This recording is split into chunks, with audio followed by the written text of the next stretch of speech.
Hi, my name is Vix. Welcome to my channel. What does it really mean to be woke? When you woke, you know your identity and your real place in nature.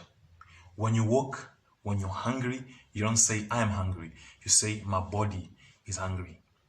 When you woke, every time you look outside the window, you don't think, I, Josh, or I, Sarah, is looking out the window.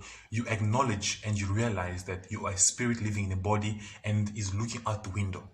Okay, guys, when you walk, you have a constant consciousness of the higher self within you, with you, and you gain this consciousness through experience by illumination.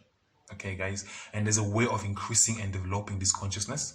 Okay, please subscribe and stay tuned because on my next video I'll be showing exactly how to increase that consciousness and how to have it with you all the time, even in your next life.